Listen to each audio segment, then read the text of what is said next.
Hi, and welcome back. This is Joyful Belly, Care During Pregnancy, Part 4. This is going to be looking at postpartum, the postnatal phase, or sometimes called the fourth trimester. I'm Mary Thompson. I'll be presenting today. So now you've been through it. You had preparing for conception. You went through all 9 months of pregnancy and labor and delivery. Now you've entered into another phase of pregnancy, and this is called postpartum. This is after the separation, postpartum. The duration of postpartum, from an Ayurvedic perspective, goes on for 40 days after birth. These 40 days have a huge impact on the baby and on your health. Remember, if it takes 5 days for each dhatu layer to be built, it's going to take 40 days to build each of the dhatu layers' strength and begin building ojas. If you rest during postpartum, your recovery from pregnancy will be faster and you're less likely to experience postpartum depression. If, however, we hit the ground running, you strap the baby on your back and you're back to work the next day, bonding is difficult and you're more likely to have that separation, that postpartum depression where you don't feel connected to the baby. The baby learns attachment style early on, so it's critical to bond with the baby in the first few weeks. During this time, as I said in one of our earlier recordings, the baby is learning who his tribe is. You're forming the foundation of the root chakra and developing security and safety. So the more time we spend bonding with this child, with the entire family, with their tribe, the more secure and stable the child will feel. The gunas that are present during this time are light, rough, cold, mobile, and clear. The rough quality we may see in bleeding that may continue if there have been tears along the perineum. These may bleed. Also, the mother is now sloughing off all of this accumulated endometrium that is no longer necessary. So this may go on for a few days to a few weeks, depending upon the amount of endometrium. Like a menstrual cycle, but she's moving out all the tissue that's no longer necessary because the delivery has occurred. She may feel cold. The body temperature returns to normal after pregnancy. It's been a little bit high because of all that metabolism that was going on. So now she feels a little bit cold. She's lost some blood. Typically, the mother has not lost a lot of blood, but the body is going to move the blood out, and she's going to come back down to the appropriate amount of blood for her size. And this may make her feel pale and cold and dizzy. The mobility, constant nursing. When babies are first born, they're nursing every 20 minutes. Not for a long time necessarily, but that can be a big drain on the mother. The mother may get little sleep because of this. Her routine's disrupted. If she has other children in the house, she's working in so many different directions. If we can take care during this postpartum time that other members of the tribe, other members of the family are helping support the other children, they're helping support the mother, then she will go through this time easily. If she is the one that has to take care of everybody, then it becomes more difficult. This is also a time of clear and subtle. The mother may be anxious and sensitive and not feel like she has a lot of ground. During the pregnancy, she had lots of earth and water, lots of kapha supporting her. After the pregnancy, that's greatly diminished and she may feel a little bit unsettled. Sweet foods are best for breastfeeding. And remember, sweet, of course, means our whole grains, our root vegetables, winter squash, nuts, seeds, oils, fruits, dairy. These are all sweet taste. They typically have a lot of the qualities of rasa. Rasa has a lot of earth and water in it as well, primarily water. With the tissues, we see rasa. There is menstruation, but it's not really menstruation. It's a sloughing off of the endometrium. Menstruation is linked with the moon cycle. This is going to be a sloughing off of the endometrium following delivery. So it's not based on like the menstrual hormones and everything else. But it looks a lot like menstruation. because you still have a lot of fluids moving out of the vagina that you need pads, fairly heavy pads, to collect for the first couple of days. The breastfeeding is going to begin. Now, initially, the baby latches on and gets a substance called colostrum, which is really protein rich. And then by day 3, the milk has come in and the baby is now getting much more nourishment. When breastfeeding begins, where is this fluid going to come from? Remember, breast milk is an upadhatu of the rasa dhatu, so that nourishment comes from the rasa, and that's going to deplete rasa volume and the nutrients that are available in rasa for the mother's body. Around about month, I want to say 5 in utero, the mother's body shifts to favoring nourishing the fetus over nourishing the mother, which means early on in pregnancy, the mom is still first in line for her nutrition. Midway through the pregnancy, she gets to be second in line. While breastfeeding, mom is second in line. The body will first take the nutrient to build the rasa, to build the breast milk, and then will allow the mother to take whatever is left over. As breastfeeding continues, there comes a point at about 6 months where it goes and switches back, that the body now will favor the mother's health or the mother's nutrition over the baby's. But it's an interesting dance. And if you imagine that the infant or the fetus and the mother are in line at a buffet, they begin with the mother in front of the fetus, and then it switches and the fetus moves in front of the mother and the fetus gets fed first. After delivery, the infant now gets fed first with the rasa and the breast milk, and the mother is getting nutrients second, and then it shifts back as we get to that 6-month mark, and now the baby is secondary and the mother is primary. So there's like this shift of who's getting the nutrition first. So if the mother is taking in good quality nutrition, adequate quantities for both herself and her child, neither one of them is going to suffer at all. With the Rakta Kashaya means it's diminished. There may also be some stagnancy in the flow of blood through the Rakta Vaha Shrotas. There's a constant bleeding that goes on, and like I said, this can last for up to 2 weeks after delivery because it's the body's sloughing all this off. The more heat you bring up with movement, the faster this is going to move out. What a breastfeeding mom will let you know is like when the baby latches on, they might feel uterine contraction. When the baby latches onto the breast for breastfeeding, oxytocin is released. The oxytocin causes the mother to look down and go, oh, I'm bonding with my baby. It also causes the milk to come down into the breast. But the other thing the oxytocin does is it stimulates a uterine contraction. It's trying to push out all that endometrium. So for some women, those first few days or few weeks of breastfeeding can be very uncomfortable. They get cramping. But this is going to support the body in sloughing off that endometrium. The bleeding increases if they've retained any of the membranes, if any of the placenta has remained inside, or if there's any of the amniotic membrane that's still there. And clots may prevent uterus from contracting, which means it won't fully empty.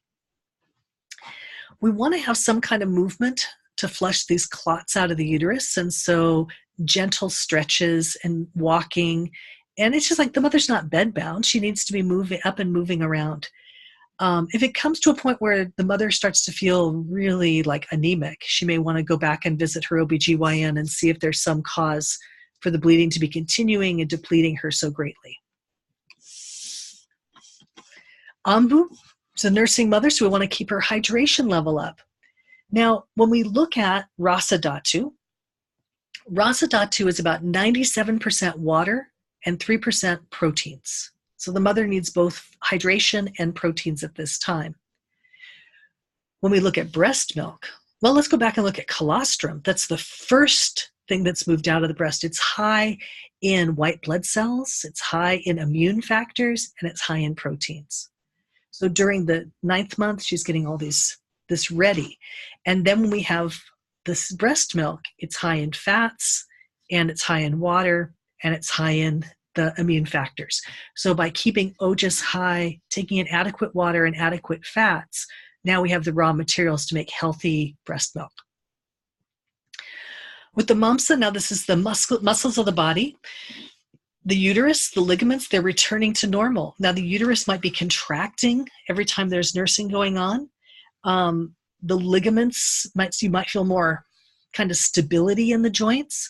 And the best thing you can do is go walking, get those joints working so you can see the strength. You can build strength in the ligaments. If breastfeeding, you're going to see a pretty rapid weight loss as the body uses the maida of the body to form the fats in the breast milk itself.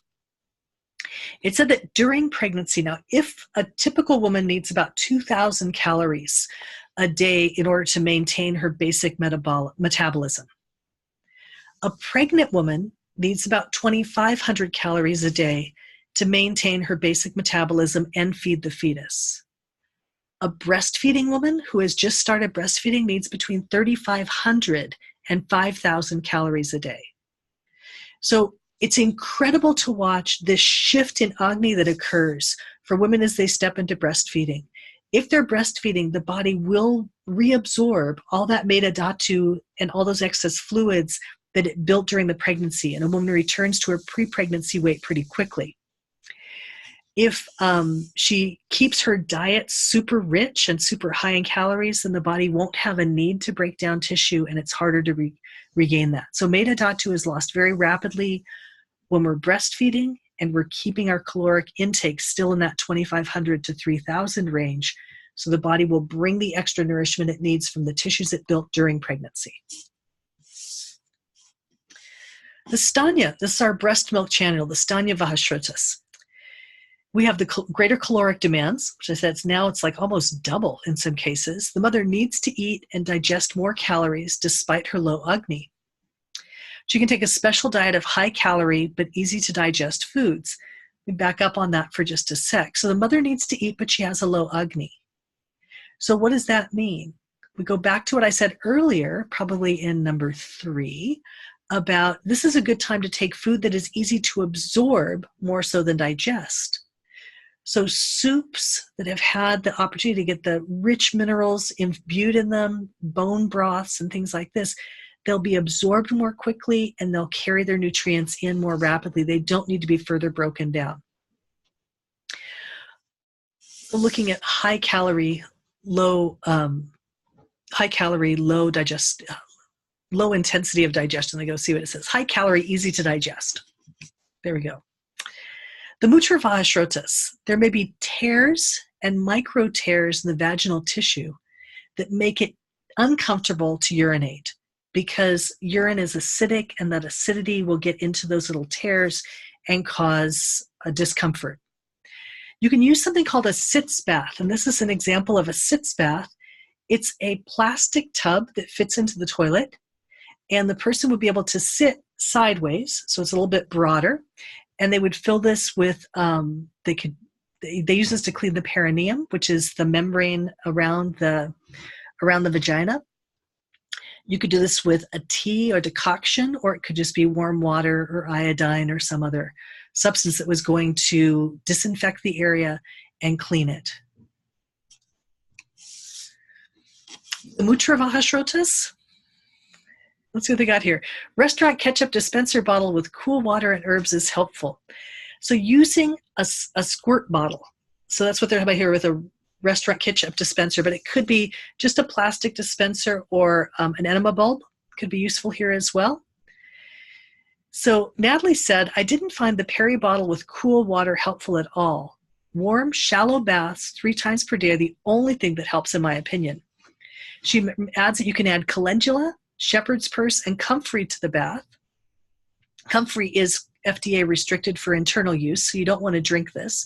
This would be a douche or a wash that you would use. You're not really doing a douche. You're just soaking the lady parts in this to pacify the tears of the perineum and speed healing of the region. Calendula, shepherd's purse, and comfrey are all herbs that are called vulneraries, meaning they aid tissue healing. And that's what you want to do. The faster that tissue heals, the less time that it will be an irritant. You can do this with sitz baths or a shallow bath. And it makes sense that cool water would not be really helpful here unless you had an infection where the pitta was high and you wanted to cool the system down. So using a plastic bottle that will allow you to have a spray in the region, it might be with an enema kit or a douche kit where you have control of the pipe so you can wash the area. And then if that's too much motion, because vata is disturbed by the motion of it, having that where you can sit in these herbs can be very beneficial. Oh, I want to mention this, that if I was going to be making a sitz bath for someone, what I would do is make about 1 to 2 quarts of a very strong infusion of the calendula shepherd's purse comfrey. So a very strong infusion. And then I would add that, I'd have the warm water, and I would add 1 cup or 2 of that each time I was doing the sitz bath. You don't necessarily have to do it at full strength. If you want to do it at full strength, you can. But this way you can have enough herb prepared that you have 2 to 3 sitz baths before you have to make more herbs for that. Paresha. It's possible for the woman to experience constipation after birth if she had a C-section, because an anesthesia will further slow down peristalsis. It's very common for anyone following surgery to have constipation. All the opioids do that. If they do pain meds, the opioids increase constipation. Weakened pelvic floor muscles, dehydration. Dehydration is a risk for breastfeeding moms, but the thing I also see with C-sections, which is what they're talking about here primarily, is that if you don't go through labor, the breasts don't prepare for breastfeeding, and then you don't have good instigation, a good start to the breastfeeding. So if she's dehydrated and has had a C-section, so she has lost probably that bonding time, or the child didn't latch on in those first 15 minutes, it can become more of a challenge. Fear of pain from having stitches, that's going to cause kind of that pulling back, and that increases vata and increases constipation. Iron supplements in the prenatal vitamins. Iron supplements can bind the stool. If the stool is getting darker and looks tarry, it looks like it's sticky. If it is sticky on the side of the toilet too, if you see streaks or marks, then they want to cut back on the iron or spread the dosage out over the course of the day, so they're not getting a whole bunch of iron all at once. Usually it means they're just taking too much. With the mind, it's possible to get postpartum depression as the hormone levels return to normal. And many women feel anxious every time the baby breastfeeds. That's hormonal too. So we'll talk about ether for a minute. While the baby, I'm going to back up before I say that. Ether represents an idea, a principle of connectedness. While the fetus is developing within the mother, there is no ether. There is only connection between the mother and the child. The mother can feel the child move. They feel like they have conversations with the child. They feel like they know this child. There's a strong connection. Now birth occurs, and oxytocin, the hormone, is designed to create the bonding outside that I've been feeling from inside. If something disturbs those oxytocin levels, maybe I've decided I'm not going to breastfeed, or I've decided maybe I can't breastfeed. Maybe my body produces low oxytocin levels, or maybe I had a planned C-section, so I never produced the oxytocin at all. Now I don't have the hormonal push to bonding with my child, and now I feel like, you're not the baby that was inside me swimming around. I don't know you. And now you cry all the time, and you keep waking me up, and you keep insisting that I feed you. And this is going to be harder. When the mom hits the ground running after birth, she diminishes those hormone levels again, and that can create postpartum depression as well. So there's a lot of factors that can be at play here. There's a book called The Baby Book by Dr. Sears, and he talks about, from the time period during this 4th trimester, this postpartum time, if the baby's sleeping, the mother should be sleeping. It's like so that she's getting enough repair. Both the baby and mother have been through a very traumatic experience. And so now we want to bring them back to normal. So this is some of the ways that if the baby's crying, look at the mother. Maybe she's under too much stress. Maybe there's anxiety. Maybe there's postpartum depression. And the best cure for that is pacify vata, pacify vata, pacify vata. Many women, especially vata women, they feel anxious when the baby breastfeeds. I remember doing this. I felt anxious all the time. It was like, can he hear me? Is he deaf? Has he got some kind of challenges? The Vata projects that out there. Pacify Vata, pacify Vata. Agni is low due to Rakta Kashaya, diminished Rakta. There's a healing process going on, so we keep the diet nutrient dense, but easy to digest. We know Vata is aggravated. It's just been through this big shift. I was pregnant, now I'm a mother, so there's a big shift there. And Ojas may be low because there's been a loss of blood and fluid. Also, for the past 9 months, the body has been concerned with building the Ojas of the infant and not so very concerned with building the Ojas of the mother. So the baby is born now, and the mother is now has less hormones that have been driving her sense of well-being and may need to replenish her own Ojas. Mom wants to stay in a safe, clean environment with lots of support because this is going to help her reestablish Agni, begin to build healthy Dhatu all the way down through the body, and this will have the effect of stabilizing and normalizing Ojas. For postpartum lifestyle with the daily routine, lots of rest immediately following the birth. Stay in the bed, bond with the baby. Other people take care of you. Other people bring you food. Everyone else should take care of and cook for the new mother for the first week. At least, it'd be great if it would go on for longer. This is going to speed healing and help with the mom's perinatal health. Perinatal is going to be at the time of delivery, of her perinatal mental health. The more time she has to pacify Vata, to get back in touch with herself as a person and to bond with her baby, the less likely she is to move into postpartum depression. She should be moving every day, though. Now, that could be walking. It could be stretching. I find walking to be great, and combining the two is even better, doing some light stretching and then following it up with walking. This will help prevent blood clots, especially in those first 6 weeks. After that, the body should be pretty much back to normal. It may not be back at its normal weight, its pre-baby weight. That may take more time, but the body should have stabilized into homeostasis. The blood levels are back to normal. The hormone levels are back to normal. We don't want to push it. No long walks, no planning for marathons, no hikes. Many women push it because they kind of want to prove they can, but it's not the point of whether you can, it's the point of whether you should. This is a time period of pacifying Vata. For those who've had me in class, I talk a lot about you want to prepare for an activity, do the activity, then recover from the activity. In the case of pregnancy is the whole time you're preparing for the activity.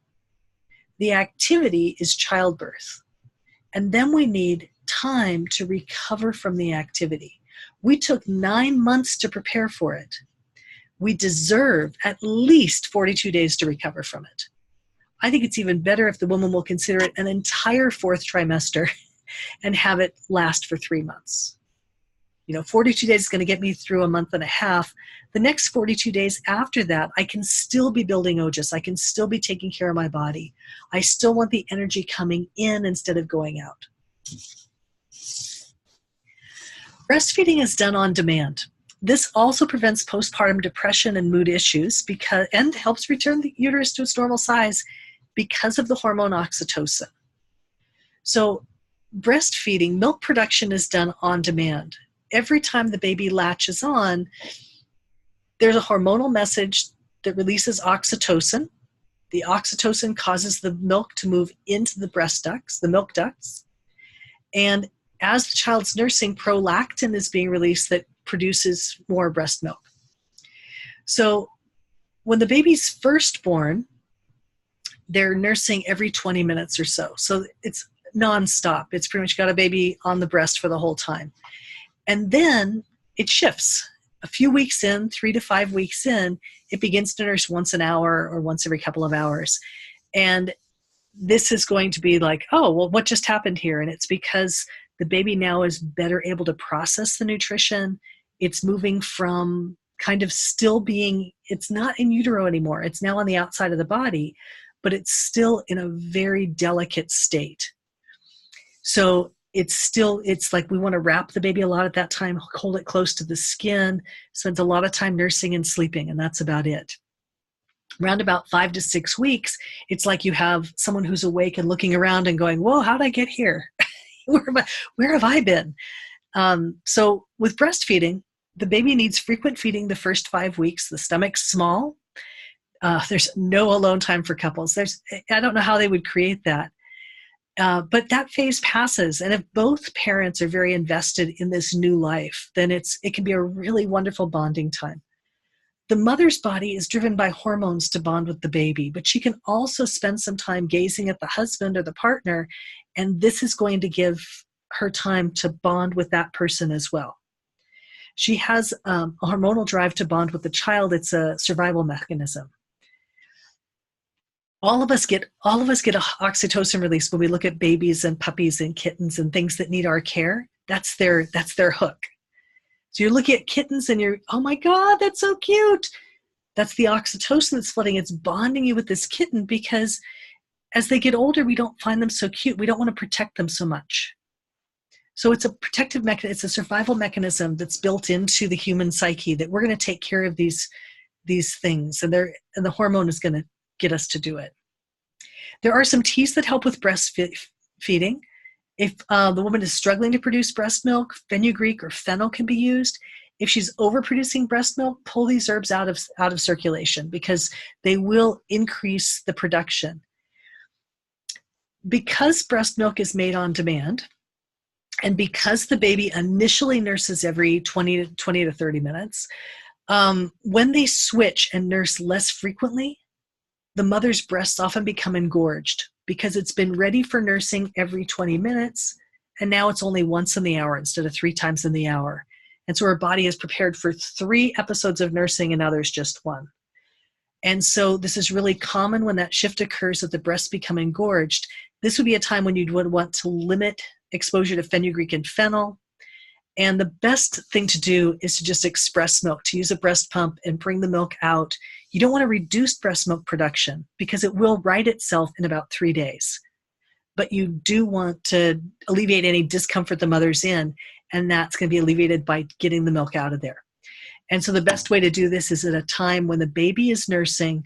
You can drain the other breast. It's like, have it do it at the same time, so you're not creating a new and different time that nursing is occurring. Drink plenty of water, or take it in soups. Take your fluids in soups and fruits and different things that are water rich, because breast milk is mostly water. Abhyanga is back. Now the vata is high, so you can use these yummy Abhyanga oils. Anytime I see someone who's got vata high, I want to use an ashwagandha bala oil. I just think it's wonderful. You can massage the belly with warm oil. This is going to help create a feeling of groundedness and kind of close out that etheric space. There's a large vacant space that was created internally post-birth. And so by doing this oil massage, or having the mom receive Abhyanga, can be very beneficial for reducing the ether and stabilizing vata dosha. Another thing that's done in Ayurveda is wrapping the belly. And this is used often with about, I think it's like 9 yards of cloth, and they wrap the belly, wrap the belly, wrap the belly. And this can help, again, to reduce the ether in the abdomen so that we pacify the vata. Here's a better picture than the ketchup bottle. This is the Peri bottle. Postpartum hygiene is important. Keep clean even while bleeding. Now, the perineum is that membrane that's between the vagina and the anus.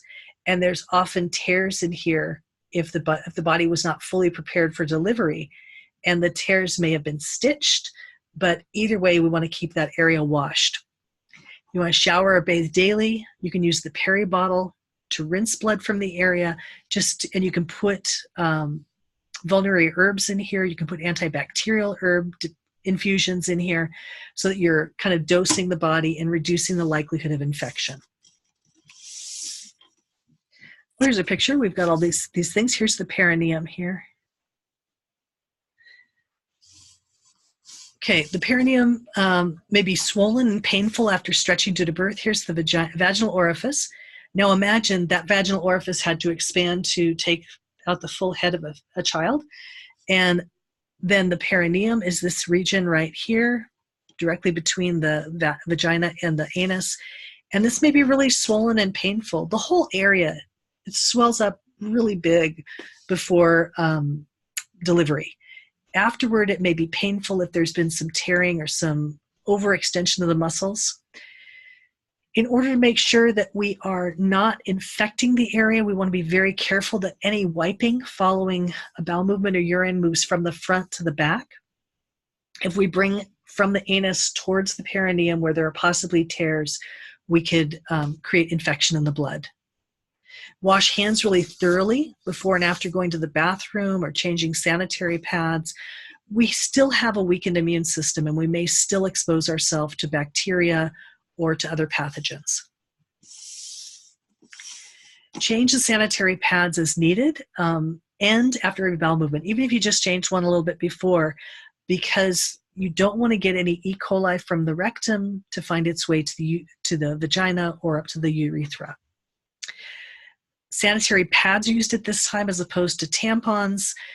Basically, there's a lot more volume of fluid coming out. We want to support that movement. If we stay really hydrated, we take some of those Sitz baths, we will keep things moving out very, very quickly. Soaking in the bathtub can help with wound healing. And again, making sure the bath is clean before use, that it doesn't have any bacteria or other pathogens present. And these would be warm, kind of shallow baths that cover the area, as Natalie mentioned, or the Sitz baths can also help. Sitz bath is just a little device you rest your lady parts in. The warm shallow bath would be in a bathtub, so you've got the whole thing full of like 4 to 6 inches of water, so everything is being washed, but it's not like a bath you're soaking completely in. Want to take a nap when the baby naps? It's going to be tempting to stay up, have some time to yourself. It's better to rest. I always find that new moms aren't looking for time to themselves. They're looking for time to fold laundry, vacuum the living room, make a dish. And this is what they have to let go of, is they don't have to do anything but take care of the baby. If we had multi-generational households, someone else would be taking care of those things. And it's one of our challenges that we don't have that. So the moms feel the need to be doing these other things. I think there would probably be some mothers who want time to themselves, but right now the body is flooded with oxytocin. So what you usually see new moms doing is staring at their babies, because they've bonded so strongly with this, and they want to watch it sleep. Oh, it smiled. It's like they want to take pictures of it all the time because they're just so bonded with it. Once the bleeding has stopped, sex is okay. The uterus is still healing. As long as there's bleeding present, then we have some open wounds present, and we want to make sure that we're not introducing any kind of bacteria in the area. I also find it's really important for the mom to initiate the recurrence of sexual activity. Sometimes moms they've had somebody on their breast all day long, and they have like this, they're overloaded with touch. And so they don't necessarily want to have sexual activity, but it's good for the relationship to regain what they were doing before. So the mother wants to be the one to say, okay, I'm ready. Let's do this. And then at the same time, checking in with the partner on other ways maybe they could maintain intimacy. It is possible at this time for the mother to become so bonded with the child that she neglects the relationship she has with the partner. And it's important that this is a family unit, that there's bonding that goes on all directions, so that the dad or the partner has time with the co-parent, has time with the child as well, because all of them need to be a part of that tribe, a part of that formation of these first 42 days. And it's just a tricky thing to navigate. But if the mother is interested in sexuality and sexual expression, as soon as she feels that her body is ready, just proceed with caution and make sure if it's painful, stop. But I think it's very important, too, for these couples to explore other forms of intimacy, even if that's lying and cuddling and talking to each other and gazing. If the mom can gaze, she's got all that oxytocin. She's going to bond with the things she gazes at. Now, there are appropriate physical, devotional, spiritual practices and the influence of these on the doshas and the qualities. Ideally, we would have set up a support system before birth. We would have our friends and our family checking in. Maybe they're supporting us with meals. Maybe they're supporting us by coming in and doing the laundry or doing the vacuuming. Maybe they're supporting us in some other way. What we want to do is let people know what we need and let them know what we don't need. It's not the time for the mother who's just had a baby to have to entertain people. So if they're coming as of service to the mother, not for the mother to be of service to them. And this can be tricky. This is why the mother needs advocates. So they can find it, say they have someone who always gets put into that role of they're going to drain energy. It's like, we'd like to have you come at the end of the month. Right now, we're just kind of doing family time. Or letting them know, would you mind having us come to your house if you're comfortable with that? But looking at ways you want these trusted loved ones checking in on you who only have your best interest at heart. And not always do our trusted loved ones have only our best interest at heart. There are a variety of sources that can help. It could be that the mother would benefit from therapy. If she finds herself disturbed, can't stay in the present moment, is constantly caught up in futurizing or revisiting the past, then therapy may help to unravel that.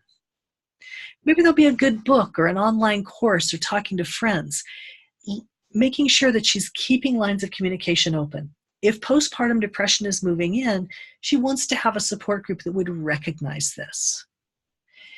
If postpartum depression does come in, if the mother does not feel an attachment to this child or doesn't feel that she can take care of herself or the child, it's very important to get someone involved. That with professional help, she can move through this very quickly. It could be a midwife, it could be a medical doctor, it could be a psychologist, psychiatrist, but it would be good if you're working with her to advise her to seek professional help unless you're trained in that area. The new baby changes everything. You started the day as two adults in a relationship, and now you're two parents with a child. And so there's a significant change to the parents. If you're familiar with the archetype model, kind of what do we take on and how we see ourselves, changing from a woman to a mother is a huge shift in archetype. And changing from a man to a father is a huge shift in archetype. And changing from a couple to a family. So discussing with your partner encouraging your client to discuss with their partner, like, how do we navigate these changes? How does this feel? How do we maintain our relationship in the light of this new role as family? Maybe visiting, what are some of the stories one has carried over from our family and what families are like, and how can we maximize those positive qualities and minimize the negative ones? I see the most important thing is lines of communication stay open.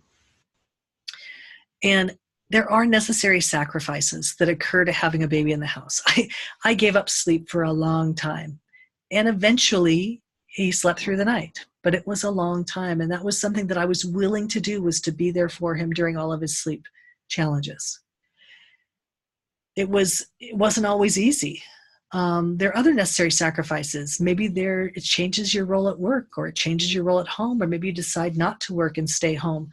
There's things that happen, and embracing the change is really, for me, all about maximizing the positive benefits and minimizing the negative. What is it that I want? Where are my priorities? One thing I think about is, I've mentioned I was an older mom, and I've told people many times I was a much better mother in my 40s than I would have been in my 20s and 30s. They weren't sacrifices at that time. When I was in my 20s or 30s, I would have seen it as a sacrifice that I went from full-time to part-time work. When I was in my 40s, I took my first, I have to think about this, 4 months, I didn't go back to teaching. And then when he was 4 months old, I had a trusted friend who would watch him for the 3 hours that I taught. I went back for 12 hours a day.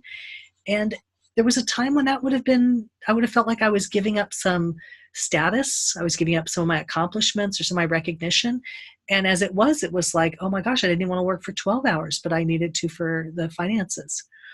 So there was certainly sacrifices, but they were different. My priorities were different. So it's examining, where are my priorities? What is it that I want during this time, and how can I maximize that? And hopefully I take on the Dharma, I wear that mantle of parent, and now parenting becomes the most important thing I can do during this time. John's experience says that he struggled to give up a carefree travel lifestyle when his first child was born. He scheduled workshop tours lasting 3 weeks, 2 months after the birth of the first child. And it's a big mistake, because at this time the child's still bonding. And so it's very disruptive to say, oh my gosh, where did dad go? And these workshop tours, he was, had to make that sacrifice of, okay, my work's going to suffer a little bit, but the benefit's going to be in the bonding with this child and the founding of my family. And so he had some trouble bonding with his kids in the first 6 weeks. Dads don't get that flood of oxytocin.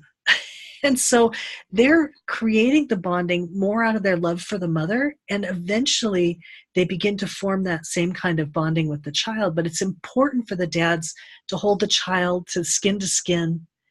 They say in a 10-second hug, we begin the release of oxytocin. So when the father is going to hold the child and do the rocking in the chair and holding the child, the dad will form the bond. The oxytocin will be released, and they will have that. He talks about, as a Vata Pitta, he wants interaction, and babies just sit there. And it's hard sometimes when we've been the one who's been getting interaction to be the one who is simply present, and we're giving all the care. We may not be getting a smile back. We're not getting any acknowledgement that we're in the room. The wife's very excited about the new baby, so he has to consciously remember to share in her joy while trying to take care of 2 parents' worth of chores. So there's a lot of challenge. Now his wife's body, she's just had a baby, flooded with oxytocin. She is bonded with this child, and she loves this child, and she's totally there.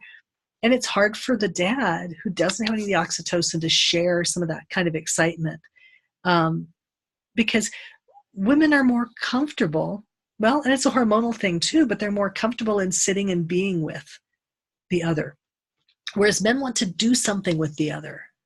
So I remember hearing a line, it was on a silly sitcom a long time ago, but it was like, if a man and a woman go off and they spend a day with their friends, when they come back, the woman is going to say, what did you guys talk about? Because that's what's important to the woman, is what they talked about.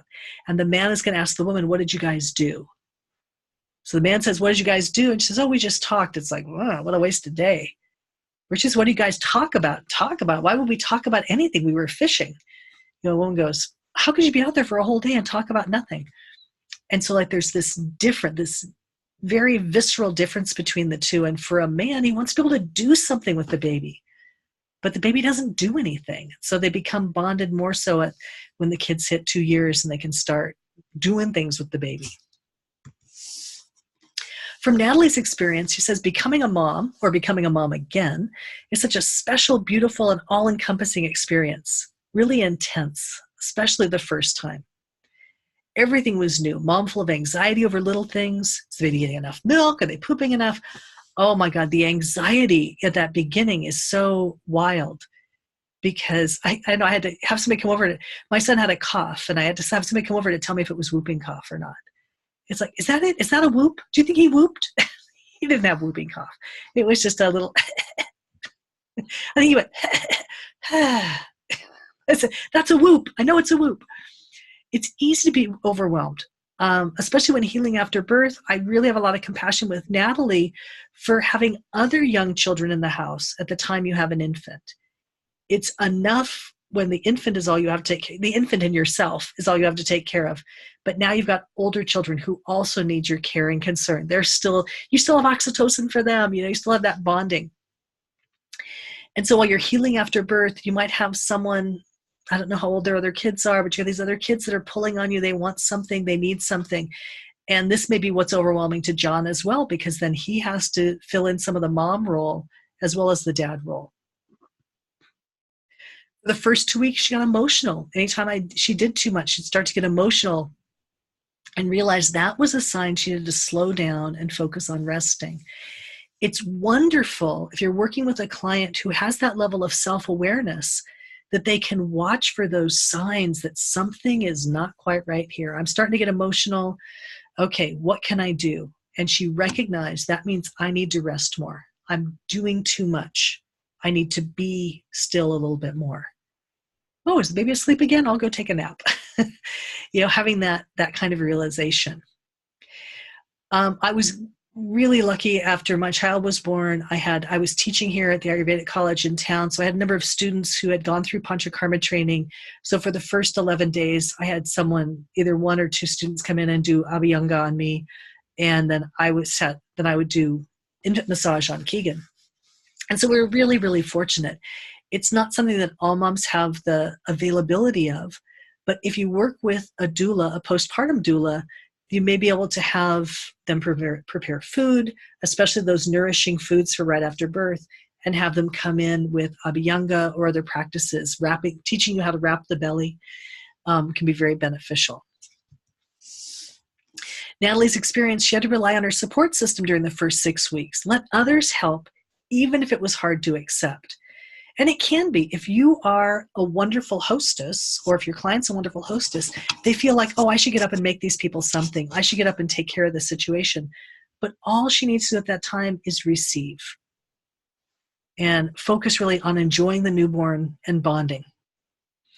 At first, she really wanted John to experience everything she was experiencing right along with me. But she realized the primary ways I bond with the baby, breastfeeding, snuggling, is not how the husband bonds with the baby. By now you're thinking, that's because when she breastfeeds or snuggles, she gets this flood of oxytocin. And John would want to create, or the father, whoever it is, would want to create some ways that they could also get that flood of oxytocin. And we get that through holding, and we get it through gazing. He hadn't carried the baby for 9 months. He couldn't nurse. The baby really wants to be with just mom. And I think both parents have to realize that difference, that she had to realize he couldn't relate to the baby the way she did. But also, there's going to come a time, they say this is a Yogi Bhajan statement. He says the first 7 years belong to the mother. So the mother's responsible for that interaction with the child for the first 7 years. He said the second 7 years belong to the father, when the father teaches the child how to do things and how to be in the world. And then the next 7 years belong to the education, that we go to school, belong to the community, and then we're on our own. So it's like we get informed by the mother, we get informed by the father, and then we get informed by the greater world. And I think that's hard for dads who, especially modern dads who have a little bit more emotional maturity and a little bit more emotional sensitivity, that they want to feel as excited about the baby as they see the wife feeling, or they want to feel that bonding. And what we don't want to do is make them feel bad for not feeling that. They don't have the hormonal drive to feel that. But they do have the love for the mother and the love for the child that will grow over time. Natalie goes on to say, he has supported me in so many ways: cooking, cleaning, holding the baby so she could shower, talking to me when I was going through some emotions. All these are going to build oxytocin between John and Natalie. And that's wonderful because it creates the stronger bond. We want the strong parental bond that again, going back to this first chakra, it creates the safety and the stability and the security in that first chakra. She needed this at the beginning. She needed to feel that she had that grounding connection, but the infant needs it too. By him doing that, it allowed her to focus on bonding, establish a good breastfeeding rhythm, and enjoying all that newborn bliss that new moms feel. There is an ecstatic quality to the relationship between a newborn and a mother. The mother feels like she's fulfilled some aspect of her life in this. And I'm not downplaying any moms who choose not to have kids. I was one who chose not to have kids for forever, actually. It was a lovely surprise, but it was a surprise. And so I don't want to say anything bad about that, but there is something about the archetype of mother that she takes it on. And there is this kind of the lineage of women. You recognize that you're continuing that lineage of women who have given birth that extends through you all the way back through every one of your ancestors.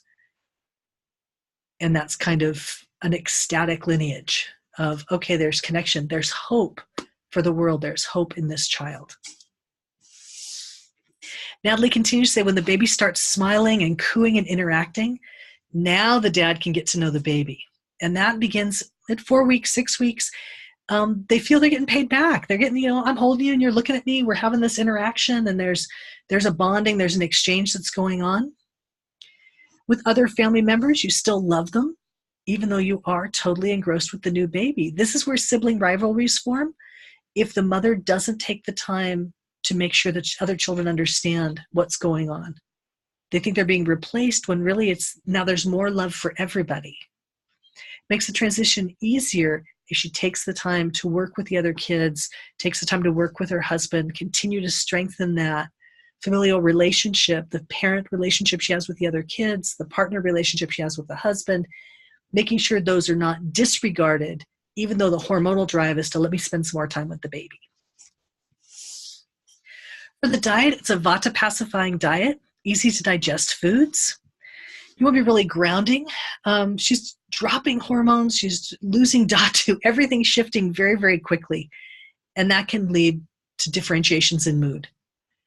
By stabilizing the diet with heavy, moist, dense foods, lots of proteins and fats, they mentioned nuts, seeds, ghee, and avocado, we stabilize the blood sugars. We want to avoid processed foods, avoid a lot of carbohydrates, because they're going to drive blood sugar up, which leads us with more mood dysfunctions.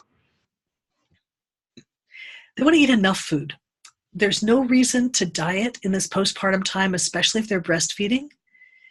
But you want those food choices to be most healthy.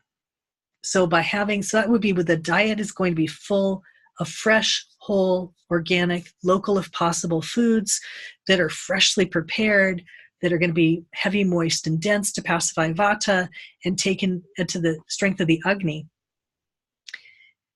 This is not going to cause us to build a lot of weight. The weight comes when we take in a lot of processed carbs, we take a lot of sugars, or we take a lot of calories in drinks.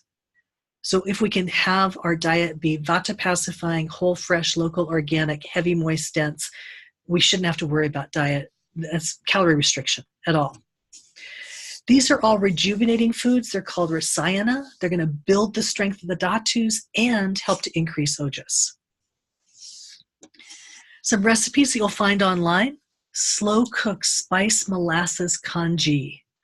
Oh my gosh, that sounds so delicious. Congee is a soup. It's a slow cooked soup, usually where the grains have kind of dissolved into it and gives it a little bit of texture.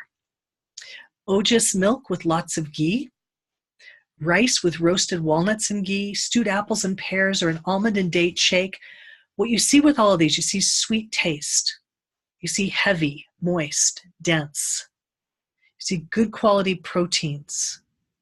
You see good, there's a lot of carbs here, but that's okay as long as we're looking at fresh, whole, local, organic, as opposed to processed carbs, which will convert into fats very quickly. These will not. These are going to convert into energy, and they'll convert into healthy rasa, breast milk. More so, some well-cooked vegetable curries. If red meat is taken or tolerated, it will help build the blood.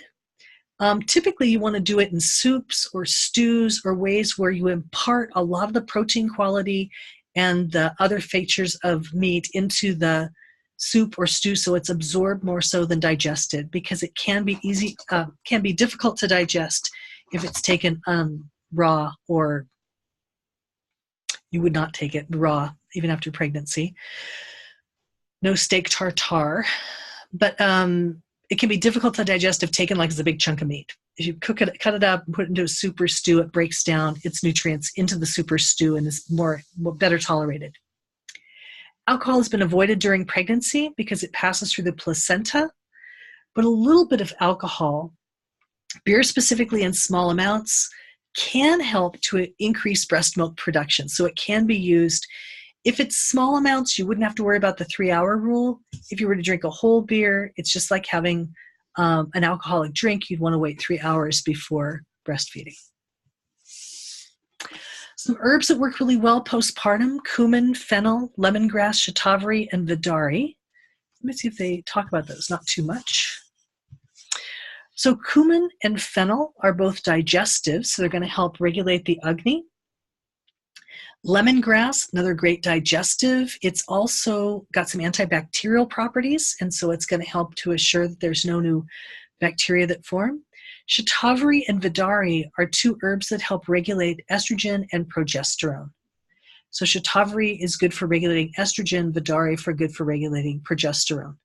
And these are all what they've put here, galactagogues. They're going to support breast milk formation. Um, yep, they're all good for that. The shatavari and fennel are both kind of mildly demulcent, and so they help to build the rasa. Lemongrass, like I said, is going to be good for kind of fighting off any kind of bacteria that may be in the breast milk. And then the others, stabilization of the hormones in the mother's body helps to stabilize breast milk production. The term up there, galactagogue, means that it builds milk. You might use tonics or rasayanas. Rasayanas are herbs that help to build the strength of all the dhatu and build ojas. You could take that warm milk with dates, almonds, and ghee. That sounds delicious. But also then you've got some formulations. Ashwagandha is an individual herb. It's a Vajikaran, remember that term? It's going to build the strength of the reproductive system. So ashwagandha is a good herb to incorporate at this time. Chavanprash is a formulation. We can see it here in the bowl, I think.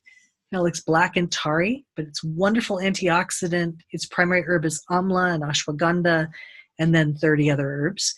And it builds strength in all the dhatus and builds ojas. It's a rasayana formula. Shatavari, again, is considered rasayana. It helps to stabilize estrogen levels in the body. It's a wonderful herb for building rasa dhatu and actually building all the dhatus, but it's wonderful for women, especially women in their reproductive years. Now the disclaimer. Advise your client to check with their medical doctor before making any changes to their pregnancy or birth plan. Birthing is an area of high litigation, so be very cautious with your recommendations. My general advice and my general plan of attack is I do not make any herbal recommendations during the first trimester. I make only dietary and lifestyle recommendations that I have vetted through many different sources. In the second trimester, I may bring in some herbs, but they're going to be rasayana herbs, they're going to be strengthening herbs, and I cross-check any herb against many, many lists for herbs contraindicated in pregnancy. And make sure that I've got my documentation in place. I don't advise any FDA-restricted herbs to clients at any time, because even if I think it's a great herb, if it's FDA-restricted, I'm negligent if I recommend it to a client without informing them of that FDA restriction. There are many, many things that can go wrong in pregnancy. If you have advised herbs, or if you've advised any particular practice which is not a common practice, they will believe it was that recommendation which caused a problem. So do be cautious with your recommendations. Vet them seriously. Check, double check, triple check, and keep track of where you checked, double checked, and triple checked. Always, always, always support your client to be in contact with their medical doctor or their midwife if they notice any problem. If you're unfamiliar with the symptom they're experiencing, ask them to go talk to their medical doctor about it, and then you do your research as well. Thank you. I hope you've enjoyed this lecture. It's gone on for a long time, lots of information. Take these individual sections one by one and get as much from them as you can, building on each one. What you recognize is how we prepare for pregnancy will have a very important impact on how our pregnancy goes. And how we take care of ourselves during pregnancy will again have an incredible impact on how our labor and delivery goes. And how we treat ourselves after the baby is born will have a tremendous impact on regaining our health, getting back into that stage as a woman who is not pregnant, but also it sets the stage for health and longevity for the child as well. Good luck with your clients. Thank you so much for being here. Namaste.